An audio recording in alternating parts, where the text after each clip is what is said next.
Happy morning class 10। कल हम लोग जहाँ पे समाप्त किए थे उससे आगे हम लोग जो है स्टार्ट करते हैं।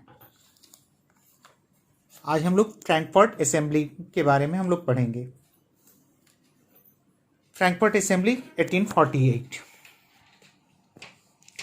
In the German region, a large number of political associations whose members were drawn from the middle class professionals, businessmen, and prosperous artisans came together in the city of Frankfurt and decided to vote for an all-German National Assembly. German क्षेत्र में काफ़ी बड़ी संख्या में राजनीतिक संगठन और उसके सदस्य जो मिडिल क्लास के मध्यम वर्गीय समाज के जो पेशेवर थे, प्रोफेशनल थे, बिजनेसमैन, व्यापारी थे और समृद्ध प्रोस्पेरस आर्टिजन से यानी समृद्ध कारीगर से जो मध्यम वर्ग तैयार हुआ था, वहाँ के लोग जो है बड़ी संख्या में जो है एक साथ आए फ्रैंकफर्ट शहर में और उन सभी ने ये निर्णय लिया कि वो लोग नेशनल असेंबली के लिए मतदान करेंगे। Frankfurt assembly was the first freely elected parliament of all Germans. Frankfurt assembly जो है सभी जर्मनों के लिए जो है पहली बार स्वतंत्र रूप से चुनी गई पार्लियामेंट थी, संसद थी। It was in session between 18 May 1848 to 31st May 1849 that 831 elected representatives took their place in Frankfurt Assembly, which met at St. Paul Church. 18 मई 1848 से लेके 31 मई 1849 के बीच का जो सेशन था उसमें 831 निर्वाचित जो प्रतिनिधि थे वो फ्रैंकफर्ट असेंबली में इकट्ठे हुए और ये असेंबली जो है जो सेंट पॉल चर्च में हुआ था।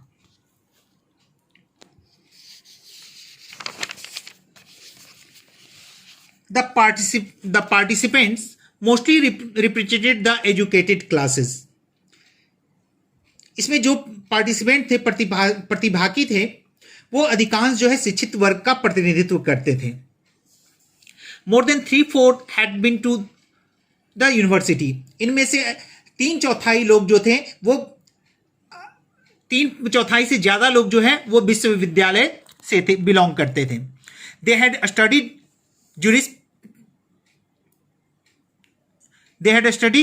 jurisprudence. उन लोगों ने न्याय शास्त्र का अध्ययन किया था। Many were self-employed like lawyers, journalists and doctors. और अधिकांश लोग जो थे वो क्या थे? सेल्फ एम्प्लॉयड थे, उनका खुद का रोजगार था, खुद का जो है उनका धंधा था, जैसे वो वकील थे, पत्रकार थे और डॉक्टर थे। The constitution drawn for the German nation was based on principle of democracy. German राष्ट्र के लिए तैयार किया गया संविधान जो था वो लोकतंत्र के सिद्धांतों पर आधारित था। It fulfilled the main demands of the liberal and nationalist government. इसमें क्या हुआ था? इसमें उदारवादियों और राष्ट्रवादियों की जो मुख्य मांगे थी उसे पूरा किया गया था। It would have a list of basic rights and constitutional monarchy headed by hereditary emperor. साथ में इसमें क्या किया गया था? इसमें मूल अधिकारों की सूची दी गई थी, साथ में वंशानुगत जो सम्राट थे उनकी अध्यक्षता में ही संवैधानिक राजतंत्र की घोषणा की गई थी।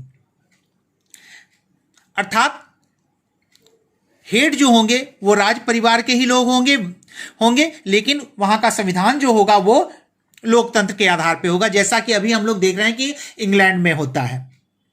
The Frankfurt assembly and the constitution it drafted failed as the Prussian ruler Frederick William IV refuse to accept the office of the emperor when it was offered to him. Frankfurt assembly और संविधान को जिस तरह से प्रारूपित किया गया था, इसे प्रशिया के शासक फ्रेडरिक विलियम IV ने इसे अपने ऑफिस में स्वीकार करने से इनकार कर दिया जब उसको ये प्रस्ताव उसके सामने पेश किया गया। तो He declined the offer because it was not offered by the princes of German states but by the elected representative. उसने यह प्रस्ताव इसलिए अस्वीकार किया क्योंकि यह जर्मन राज्य के राजकुमारों के द्वारा नहीं पेश किया गया था, बल्कि इसे चुने हुए प्रतिनिधि जो है पेश कर रहे थे.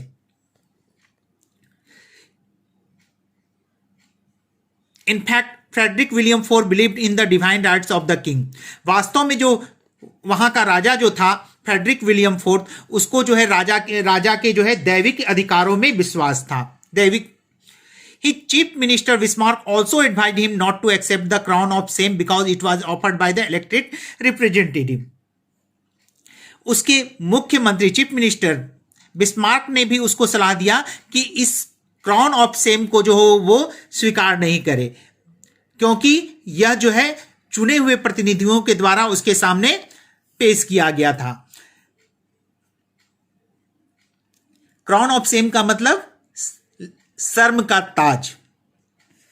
While the opposition of the aristocracy and the military became stronger, the social basis of parliament eroded. जबकि समाज का अभिजात वर्ग और सेना का विरोध जो है वो प्रबल हो गया था, संसद का सामाजिक अधिकार जो है वो नष्ट हो गया था. The European powers had recognized the German Confederation of 1815 and not the Frankfurt Assembly. यूरोपीय शक्तियों ने 1815 के जो जर्मन परिसंघ को मान्यता दी, न कि फ्रैंकफर्ट असेंबली को उन लोगों ने मान्यता नहीं दी. The parliament was dominated by the middle class who resisted the demands of the workers and artisans and lost their support. संसद में मध्यम वर्गों का वर्चस्व था, मिडिल क्लास का जो है प्रभाव था, डोमिनेट था उसका, जिन्होंने श्रमिकों और कारीगरों की मांगों का विरोध किया और अपना समर्थन इसके चलते अपना समर्थन खो दिया. The assembly came to an end in 1849 और मई 1849 में ही असेंबली का अंत हो गया. This ended the attempts of the liberal to unite Germany. इससे जर्मनी को उदारवादियों के द्वारा जो एकजुट करने का जो प्रयास किया जा रहा था वो समाप्त हो गया. Now Germany was to be united by the policy of blood and iron initiated by Bismarck. अब जो है जर्मनी को एकजुट करने की जो रणनीति जो है ब्लड और आयरन की नीति पर जो है सो हो गया, तलवार के दम पर जो है सो हो गया, जिसकी शुरुआत बिस्मार्क ने की थी. बिस्मार्क आप लोगों को पहले ही पता होगा कि बिस्मार्क जो है सो वहां के राजा का जो है चीफ मिनिस्टर था. It meant building up a strong army and successful wars. इसका मतलब क्या हो गया? इसका मतलब यह हो गया एक मजबूत सेना और सफल युद्ध का निर्माण, और उसी सेना और युद्ध के जरिए पूरे जर्मनी को एक करने का प्रयास. अब हम लोग आते हैं रोल ऑफ वुमेन, औरतों की भूमिका. A large number of women had participated in the liberal movement actively over the years. वहां के आंदोलनों में, सक्रिय आंदोलनों में बड़ी संख्या में महिलाओं ने वर्षों से भाग लिया था.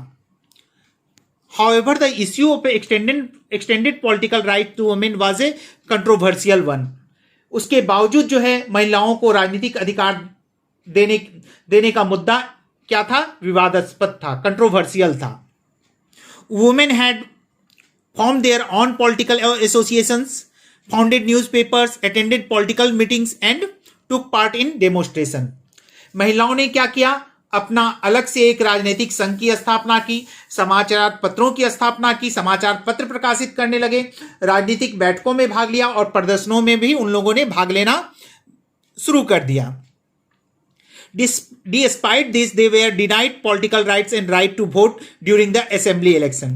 इसके बावजूद उन्हें राजनीतिक अधिकार और वोट देने के असेंबली इलेक्शन में जो है वोट देने के अधिकार से वंचित कर दिया गया. When the Frankfurt Assembly was convened in the Church of St. Paul, women were admitted only as observer to stand in the visitors gallery. जब सेंट पॉल चर्च में फ्रैंकफर्ट असेंबली हुआ था उस समय औरतों को सिर्फ विजिटर्स गैलरी में एक दर्शक के रूप में जो है प्रवेश मिला था। अब हम लोग आते हैं बिगिनिंग ऑफ चेंज, बदलाव की शुरुआत, परिवर्तन की शुरुआत। Though the conservative forces had suppressed the liberal movement, but they could not restore the old order. रूढ़िवादी ताकतों ने उदारवादी आंदोलनों को कुचल दिया था, लेकिन उसके बाद भी जो है वो पुरानी व्यवस्था को कायम नहीं कर सके। The rulers realized that concession have to be given to stop revolution. शासकों ने महसूस किया कि इस क्रांति को रोकने के लिए हमें कुछ रियायतें, कॉन्सेशन जो है देनी पड़ेगी। Therefore, the autocratic monarchies of Central and Eastern Europe began to introduce changes which were already given to the people in Western Europe before 1815. अब इसके परिणाम स्वरूप क्या हो गया? जो निरंकुश शासक थे मध्य और पूर्व यूरोप के, उन्होंने बदलाव को जो है, परिवर्तन लाना जो है सो शुरू कर दिया, जबकि ये ऑलरेडी जो है पश्चिमी यूरोप में 1815 से पहले ही वहां पे जो है ये सभी बदलाव जो है कर दिए गए थे।